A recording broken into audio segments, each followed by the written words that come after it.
તો સાબરકાંઠા ભાજપના પોપાળા પર કોંગ્રેસના પ્રહાર, ભાજપનો રિવાજ જે જેટલું મોટું કૌભાંડ કરે એને એટલું જ મોટું પદ મળે। કોંગ્રેસ કે જેને આ મામલે પ્રહાર કરવાનો એક પણ મોકો નથી છોડ્યો। કોંગ્રેસ તરફથી પ્રતિક્રિયા સામે આવી છે કે ભાજપનો રિવાજ જે જેટલું મોટું કૌભાંડ કરે તેને તેટલું મોટું પદ મળે છે। જુનિયર ક્લાર્કના પેપરના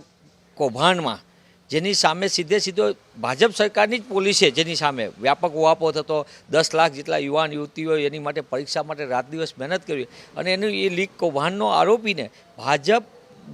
પદ આપે છે અને પદે કેટલું સરસ મજાનું કોષાધ્યક્ષનું, એટલે કે તમે માર્કેટમાંથી માલ પણ ઉઘરાવો, ભેગા કરીને કમલમના કૌભાંડમાં જમા કરાવો અને આ કટકી કમિશન અને કૌભાંડથી ઊભા થયેલા કમલમના કારણે આજે ગુજરાતની સામાન્ય જનતા પણ પરેશાન છે અને યુવાનોય પરેશાન। આની પહેલાં ભાજપાનો એક હંમેશા નીતિ રિવાજ રહ્યો છે કે જે સૌથી મોટું કૌભાંડ કરે અને સૌથી મોટું પદ મળે, એટલે કે તમે કેટલાક કક્ષાનું કૌભાંડ કરો છો, કેટલા પક્ષાની ગુનેગારી આચરી શકો છો, કેટલા પ્રકારે તમે કૌભાંડ કરી શકો, એના આધારે તમને પદે મળે છે અને તમને પ્રમોશન પણ મળે છે। કે અમે પહેલેથી કહેતા હતા, કોંગ્રેસ પક્ષે હંમેશા કીધી છે કે ગુજરાતના યુવાનોના ભવિષ્ય સાથે ચેડા કરનારા તત્વો બીજું કોઈ નથી, ભારતીય જનતા પાર્ટી સાથે સંકળાયેલા સીધા લોકો છે।